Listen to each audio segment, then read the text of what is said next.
I'm going to put my Patreon up in the chat. I know I'm starting my live stream a little bit earlier. Gets a little bit of information. Just go to the link if you're interested. It's in the chat, and that's also in the bottom of the. It'll also be in the bottom of the description. And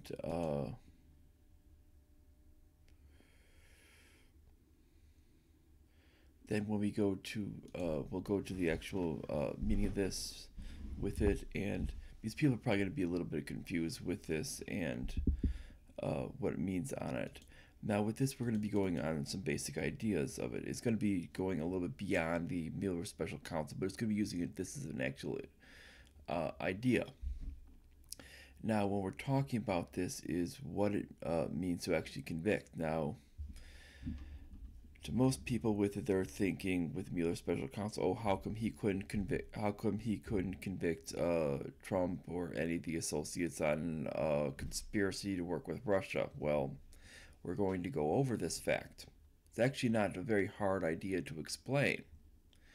And when we start to look at it, we'll go over this idea why it was, why it couldn't even happen.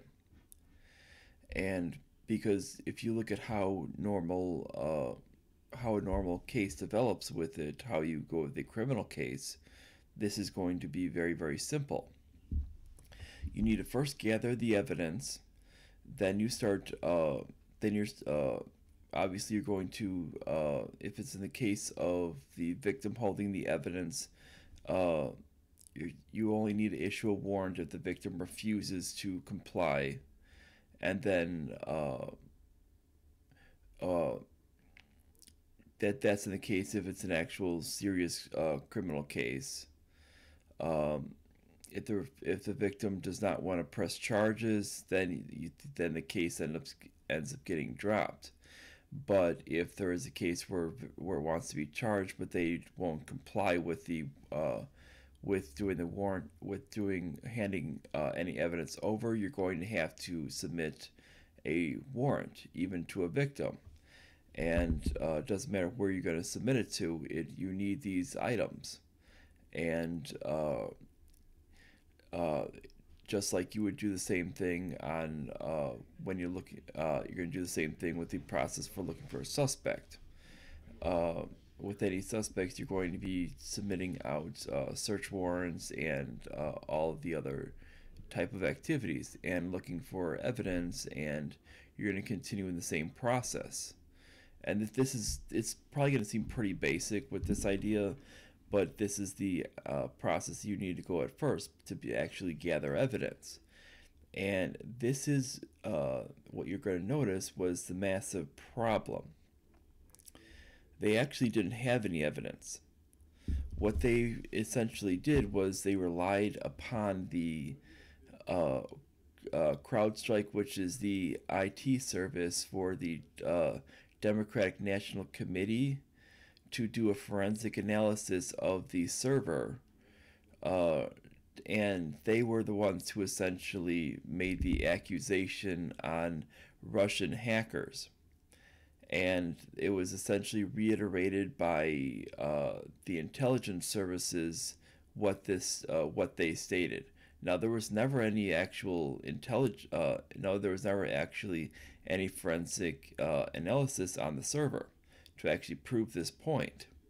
Now, when you go into an actual court and if you try to use that point, like let's say you try to say, oh, the suspect shot the victim.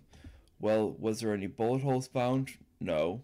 Did you ever see the do you have a linking the suspect with a gun? No. Were there did you do any ballistic test for a gun? No. Was there any gun found? No. Was there any bullet holes found in the victim? No. Well, why are you assuming that it was a gun? Oh, because the aunt of the victim says it was a gunshot wound. Well, it doesn't matter if they would have called. They say it's a gunshot wound. It doesn't mean anything because you did no investigation, and you can't assume anything. and that's where that part becomes hearsay and conjecture, and this is a major point that needs to be made. And hearsay and conjecture is inadmissible in court, and this is where we get to the actual point. Now there's a lot of pundits on TV going, "How come there's no charges against anybody linked to Donald Trump?" Well, you can't link anything when there is no actual evidence. And they couldn't get any evidence because the DNC refused to comply. And what this should make you think is, well, why was there a special counsel to begin with? This should actually lead you to that statement. And that would lead you to the actual conclusion that either there was some type of massive bias where it was trying to cause some type of hampering to Trump's agenda to begin with, or B, there was actually a conspiracy to begin with against him in the election. Now, we do have a lot of evidence to prove the latter, and even the former does have plenty of evidence to support that, as well as if you've seen the way that they've reacted. That a lot of Democrats have reacted to use this to hamper any type of agenda, and looking with what they did to claim that his attorney general pick initially was Sessions, had to recuse himself so that they could put essentially Rosenstein, who was part of the bureaucracy, essentially the highest member of the bureaucracy through the Justice Department. Now he's essentially going to be against the agenda of Trump. Now you need to go, for this point, we need to actually go back to the, I'm probably going to go into this a little bit further in probably a podcast tomorrow of kind of why these things happened, and kind of go into a historical kind of context of why these things happened. But what it basically goes down to is they kind of made their decision on people that weren't within this realm of picking establishment advisors, and it was and it made the whole bureaucratic system nervous. And this was where they wanted to ensure that they're going to get their people in the bureaucracy to kind of control it back. And the best way to do that is to create some false idea. Now, it really helped that CrowdStrike had this hatred of Russia and Ukraine to begin with. Now, when we're going with them, now this is very, very important to understand. Now, since they have this hatred of Russia and Ukraine, give me 1 minute.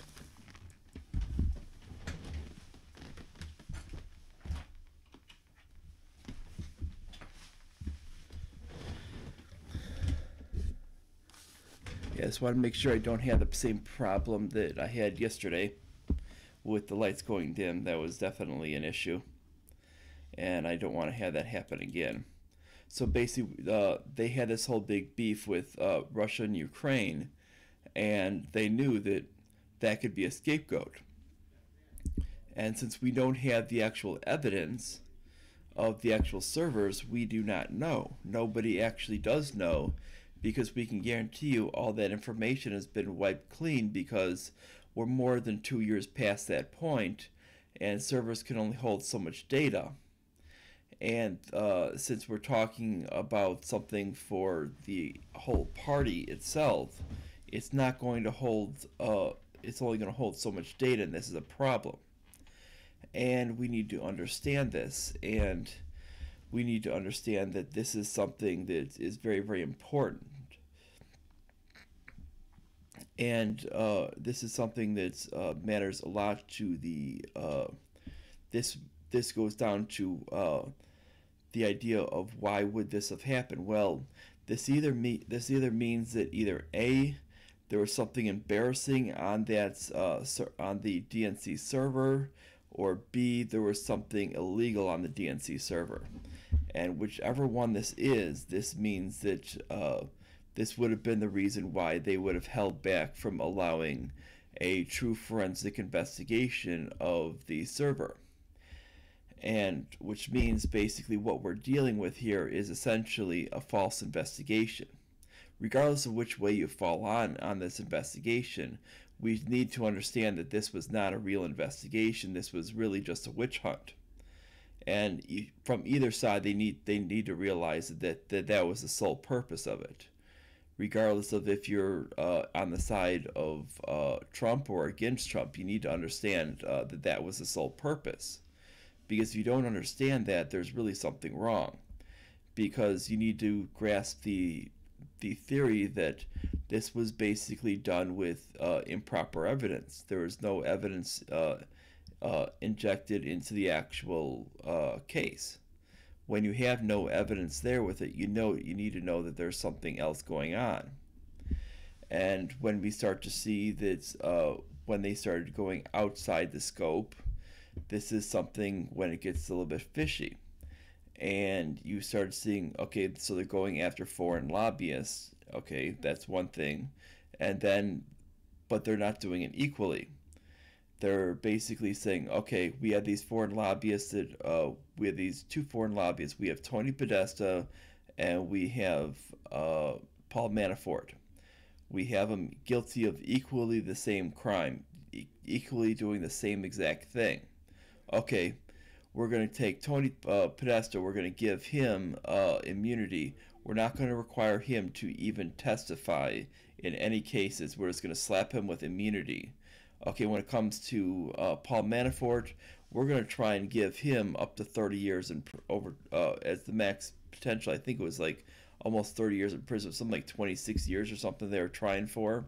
And so the judge gives him 47 months, basically just shy of 4 years. And the way it goes with it is you see that, and they were mad about that, that Manafort only got that short time. Now this is a problem because we're seeing that we weren't seeing any equal justice. We saw with what they did with Roger Stone, basically busting in before sunrise, tipping off a media organization before then, and trying to basically make this whole big thing. And it shows that there's definitely some type of political agenda behind it. And this shows that it was never really a true investigation. Now, when we boil down to what an investigation is supposed to be, it's very, very simple. You want an investigation to be based on gathering of evidence, basically using a criminologist to actually analyze the evidence. You find out who is a likely suspect with where the evidence is leading, and then you go to go to hand that to the people to arrest said suspect. You read them their rights, and then you look for setting trial dates. And that's the way it traditionally goes. And then after trial dates, if there is a conviction, then you go from that stage to a sentencing stage. And it's really just that simple. Now what the problem being is they couldn't even meet stage one, because when you're dealing with evidence, they didn't have any evidence. All of the stuff was basically done illegally. Even when they were basically going through Manafort, they didn't even have a Fourth Amendment warrant. They just kicked down the door. They said, okay, we're busted in. Didn't even have a Fourth Amendment warrant. They just basically busted right in and said, we're taking this stuff. Well, the problem being with that is you basically need a Fourth Amendment warrant if you're going to take evidence. Even at that point with it, when they're going after Manafort for those other crimes that were out of the scope of the special counsel, they didn't even have the proper warrant for that. They didn't even have a warrant at all for that. That wasn't even a Fourth Amendment warrant. They just said, we're taking this stuff.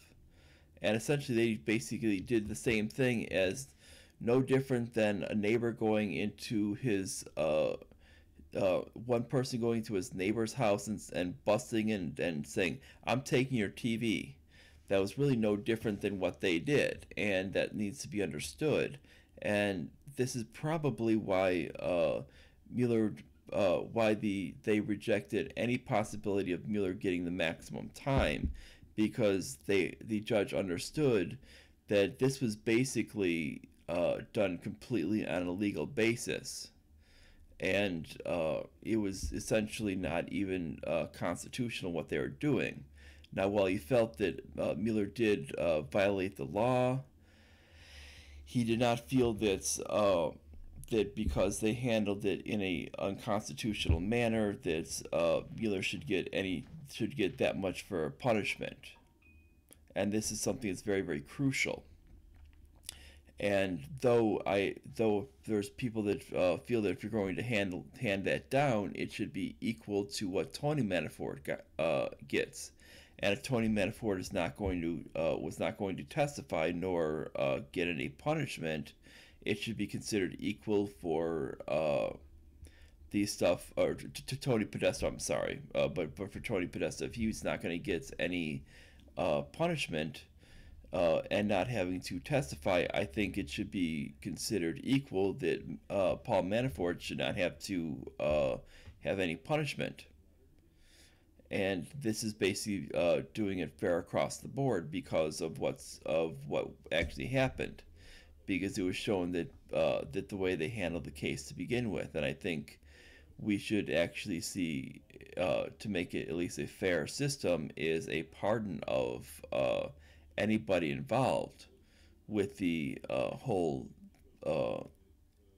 with this whole case with it. Now, the reason why is because this was essentially a whole big waste of time, and most of these cases were nothing more than process crimes at best with it, and they were not even essentially violations of anything that were actually within the scope of the special counsel. Special counsel was actually going beyond its actual authority to prosecute things that were really not within its bound of what it was supposed to investigate. They were investigating things that didn't even matter. Now, this is why when we look at the whole thing of the what it takes to convict with it, they weren't even following even the basic of standards. And this is really what it goes down to, is we have to understand that there was both a bias and a conspiracy from the whole point. And you would have to understand that this was really what was going on. Now, there was another factor that was going on beyond. I think we can ignore the actual voters involved, because you're going to have people that were of this anti-Trump people that were just that they hate Trump no matter what. Then you'll get people on the other side that basically they love Trump no matter what, and then people in the middle that look at things kind of objectively. And but when you come down to it, you'll find what the major parties are basically obviously the political factions, but beyond them you'll actually find two major issues with it, which is basically the actual people that were within the political ideology, within the political groups that are trying to make money from this, which is if Trump is found not guilty, they'll try to basically make money with, and then the people that are trying to basically say, oh, Trump's is criminal, and basically trying to fundraise off that. So there was a lot of fundraising stuff off of it. And this was essentially a big fundraise booster specifically for the people trying to prove that Trump's this big criminal and all this other garbage. Mainly Tom Steyer trying to raise funds for this to basically aid his funding of the DNC. This is you'll find basically a bunch of advertisements on YouTube for this. You have basically since November 9th of 2009. He's been doing advertisements. He started out with his advertisements for faithless electors, And then after the faithless electors, he went on to the idea of trying to basically state that Trump was guilty of some crime that never existed. And he was essentially trying to do this action to basically raise money for this to essentially overthrow an actual election. And he's been trying to do this for quite some time and raise money for Democrats since the start. Now, why is that? Because the fact is he felt that since he's this faux environmentalist who invests in coal in China, he felt that the idea that Trump was going to relieve regulations, it was actually harming the development of coal jobs here domestically, that was going to hurt his bottom line in his investments overseas. So he wanted to ensure that someone that's going to be negative toward domestic coal in the U.S. is not going to get elected. Thus, all about politics. Now you go into the other section, which is media. Now, media knows that basically anti-Trump rhetoric and making sure Trump is in the news 24/7, 365 is going to essentially make them a lot of money. So this boils down to a lot of money. So they were coming up with a lot of these wild accusations of conspiracy theories, and the one who was really making a lot of money off this is Rachel Maddow. Now she was using this to basically bolster her show and get a lot more advertisements. And she was coming up with the most wild, really batshit crazy accusations on about the Trump election that were just completely as nuts as can be. I mean, she had to realize that these were completely insane, and you could see her even when they came up with the idea of releasing the Mueller report. You could see her definitely shedding a tear from that, because she knows that she's not going to be able to come up with this.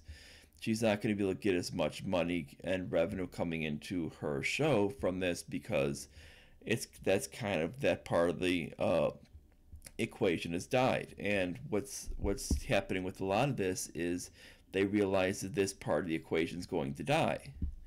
You're not going to have the Mueller investigation to talk about. You're not going to be able to do this, Trump's guilty of treason and all this other garbage, and bring in all these guests and talk about all of that.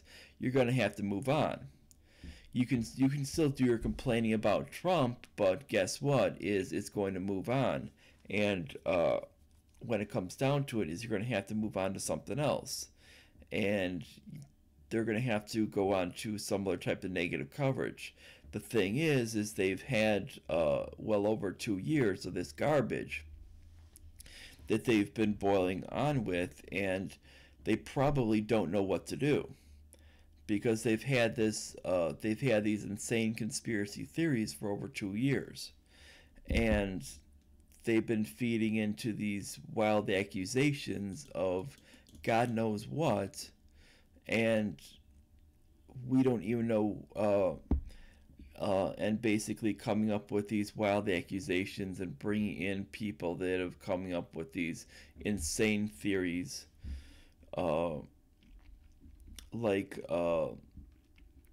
we had like Woodward and Bernstein coming up with their insane conspiracy theories, and everyone in between, and Joy Reid coming up with her insane conspiracy theories on, was it MSNBC or CNN? I forgot where she's on. But basically all these insane people is coming up with these insane conspiracy theories, and it's just developed into one insane kind of boatload of garbage. And it's just become completely and utterly insane. And we need to understand that it was that when we get down to it, it was never developed under this idea of what do we have that's actual facts. And was there any facts? No, there weren't any facts. basically developed under the idea that we want to lay the ground for impeachment. And this was really what it was all about. Now, they didn't actually want impeachment, they just wanted to lay the groundwork for impeachment. And they wanted this to essentially be a talking point to raise money. And this was the whole point, because it's really about drumming up money for making money for the media, making money for the Democratic Party. And it was really kind of making sure Trump gets off their back, and making sure Trump doesn't start basically starting to cut down on these bureaucrats, because the fact is it was a self-serving situation. When Trump said he was going to drain the swamp, well, the fact is they wanted to make sure the swamp was going to stay put. Well, they have a lot of neocons right there next to them. They were essentially, that is the swamp, and they feel safe right now with it. So they know the idea of this Mueller investigation worked. And I think they feel that it changed around what he was going to do for people around him. Now, if he starts to change around his advisors and start to bring in advisors that are maybe not neocons, maybe a little more libertarian, then they're going to start getting worried, and they're probably going to start launching more investigations into him, because that would essentially put them at risk. And if he does any ideas, like let's say he wants to do an audit the Fed bill and he wants to sign that into order, then they're going to be in a massive frenzy, because this is something that would actually cause them some serious harm. And this is really about self-preservation, and this is really what it boils down to. And it's not necessarily, when people need to understand, the permanent bureaucracy is not anything that's left or right or any of those other groups. It's basically a group that wants to ensure that they maintain their positions there permanently. This is why when you find people like Robert Mueller, he's just fine with people like Andrew Weissman right below him. Now, Mueller's supposed to be a Republican, and Weissman's supposed to be a hardcore Democrat. Well, they seem to work just fine together to try and pin some type of conviction on Trump. Well, if this were the case with it, if Mueller was supposed to be a Republican, wouldn't he have basically tried to kill this thing as soon as possible? And wouldn't he have never have put Weissman second in power? If he were a Republican, he would have never put Weissman second in power. He would have essentially gone with other Republican lawyers and would have tried to load them up, or at least gotten nonpartisan lawyers below him out of just self-interest. This is where you get the idea of this permanent bureaucratic class next to the interest of trying to cut out government waste. Now, this permanent bureaucratic class has a self-interest in not being removed. They don't want to be removed because they lose their power, and they can't go in this big giant circle between these contractors and these highly paid positions. They can't keep circling around. Some people might call it the deep states, whatever you want to call it, deep state, the bureaucratic system. This that essentially stays there permanently. It doesn't matter really what you want to call it. But it is there. I mean, you cannot deny that Rod Rosenstein's been there for plenty of presidents, and and it seems like you get the same policies right through. We see that. We see from the FBI. We saw Mueller be the FBI director under both Bush and Obama. So it shows that there's really not much, you're really not getting that much of a difference. And this is showing that there is a permanent bureaucratic class between both parties. And it's not, and it really doesn't matter what party that they belong to. They actually have they actually adhere to a certain ideology. And it really doesn't matter what they classify them as, because we saw when it came down to the election is people like John Bolton actually voted for Hillary Clinton. This should be essentially, if he lists himself as a Republican, shouldn't he have supported Donald Trump? Uh, Essentially, if he actually was a Republican, he should have theoretically supported Donald Trump. Well, Donald Trump was essentially calling for ending the wars, and that's against his own interests. Hillary Clinton wanted to ramp up the wars, that's for his interest, and Hillary Clinton was against reducing the bureaucratic class, and that would essentially be for his interest as well. And this is where we find that they're more interested in matching up policy than actually matching up political ideology. And that's where things match up a lot better. People need to understand it's bigger than the actual political parties.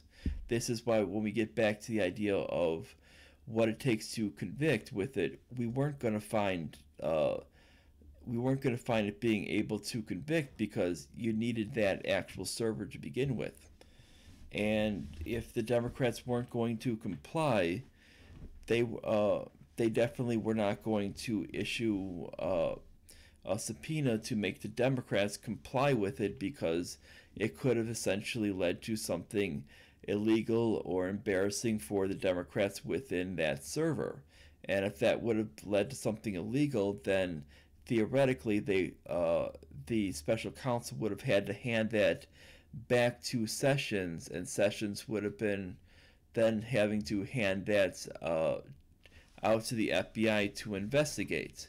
And they would have been forced to investigate, they would have been basically made to investigate illegal activities by the DNC if there were illegal activities within that server.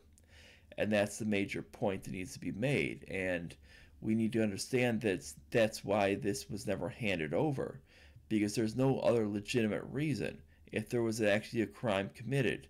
Now, if it meant that essentially it was downloaded domestically, they didn't want essentially any traces that would have shown that. They'd rather just blame a foreign power and have it be over with, because they don't care if there's a world war that they're starting, because you're like, hey, it's not our problem with it. We can just have Donald Trump deal with all of these massive problems. Essentially, we can say, oh, look, he's trying to be friendly. He's trying not to start World War III. That proves our case, and they could use that as evidence. And they could use that as legitimate evidence in their case. They could say, see, he doesn't want to start World War III. That proves our case, and they can actually try and push him toward more hawkish and more neocon-like foreign policy, purely by the accusation of that he's compromised by the Russians.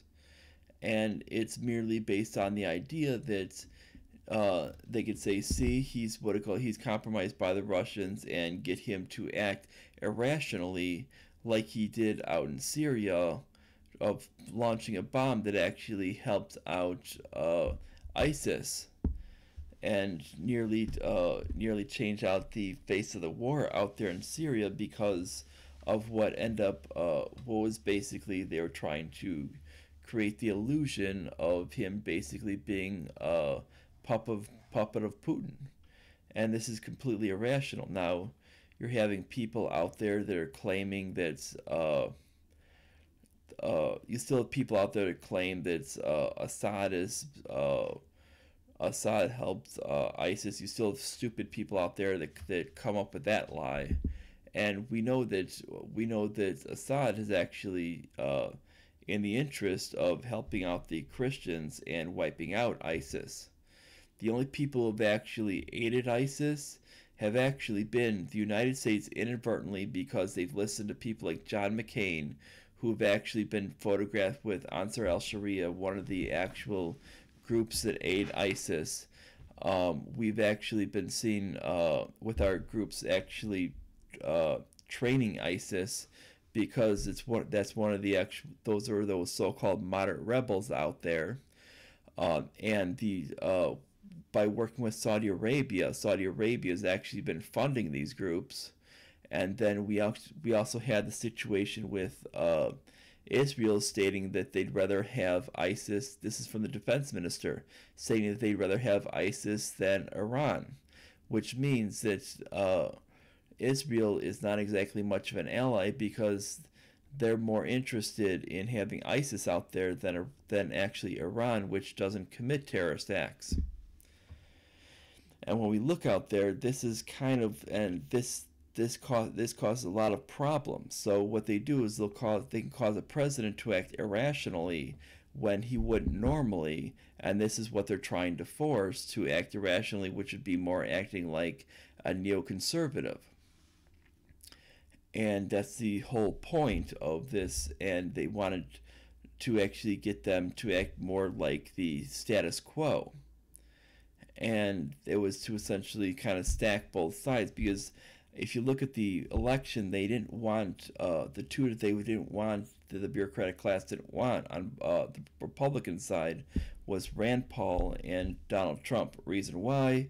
Those were the two who did not get advisors from the John Hay Initiative. This is basically a neoconservative think tank that basically churns out idiots like they're going out of style. And they wanted to ensure that all of your people had them, or ensure that if you didn't get advisors from these people, that your campaign was not going anywhere. So what they did is they tried to subvert the Rand Paul campaign. They did a good job with that, but they thought that they could basically drum up the Donald Trump campaign as, oh, he's just some popular culture star, and he's an idiot, and don't vote for him because he's a moron. Vote for these other guys. Now, ideally, they wanted a guy like John Kasich. John Kasich is a guy from Ohio that loves to put in speed lanes for their death penalty. Definitely loves killing brown people.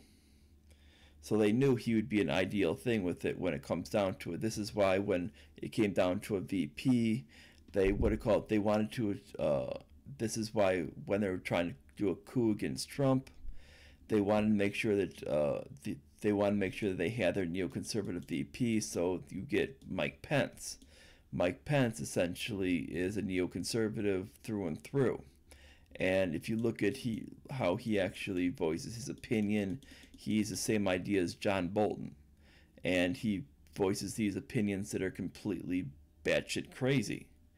And he's the ones that voices opinions that are completely anti-American. And this is why what they'll do is you'll have some people on the left that'll attack Pence, but on the whole they tend to leave Pence alone, especially on foreign policy. They might attack Pence on religion, but when it comes to foreign policy, they know attacking him is off limits. And everybody in the media knows that attacking Mike Pence on foreign policy is definitely off limits. The only one to actually showcase how stupid Mike Pence is has actually, ironically enough, been PewDiePie, who did this within the last month, and showed that when Mike Pence was a representative, he actually had the stupidity to actually want to dedicate a day to Garfield the cat on the actual House of Representatives floor. Now, this is your VP, and trying to dedicate a day to a freaking fictional cat. Now, this should be completely embarrassing. Not actually dedicating a day to, I can understand, to Jim Davis or something like that. No, to an actual fictional cat. And that is just pathetic that was actually doing this to an actual fictional cat. And he kind of and this made Felix say that he wanted to eliminate the. He wanted to basically say that this means that our politicians deserve more pay, and this should exactly show you what he feels about how dumb our politicians are, and they're not exactly the brightest bricks in the wall. Now, when we this is why when we look at it is they knew if they got out Trump that they would have gotten Pence, and the idea was initially was see if you can get Trump so frustrated that he would resign, and then Trump would resign and Pence would go in, and then right below Pence would be Paul Ryan. That's another neoconservative. So you ensure that you have two neoconservatives in. The bureaucratic state is safe. Then Mike McCarthy jumps up as Speaker of the House, and then everybody is nice and happy. And that was the whole idea, and that was the way everything was planning on going. And then what ended up happening was Trump kind of said, "Well, no, I'm going to fight this through," and that's where things went wrong. And they realized, okay, we actually have to show that we have evidence. And so what they did is they ended up going out of the scope, and they thought that if they go out of the scope, they can get people to break and say things that weren't true. And this is the whole purpose of it. They wanted people to essentially lie and say things that were not even true, and that was the whole thing from the start. They wanted Roger Stone to say things that were lies about Trump. They wanted Papadopoulos to say lies about Trump. They wanted all of these people that were essentially harassed to say lies about Trump, and basically to get themselves out of hot water. And that was the whole point. And when they told them go pound sand, that ended up screwing up the whole idea of the case, because they knew if they would have gotten evidence since the start, it would have led them in a completely different direction. And they didn't want to go in that different direction. This was not about actually an investigation. If it was about an investigation, they would have actually insisted on that server and told them, if you don't give us this server and you deny a subpoena, we're basically going to we're not going to actually look into this case, and it's going to be over. I'm probably going to end it right here with it. I know it's a little bit shorter than normal with it, but if you like this, like, subscribe, click the notification bell, make sure you share it all around on social media, and I'm probably going to, I'm going to end it here with this, and I will see you guys tomorrow morning for a morning live stream, and that's about it.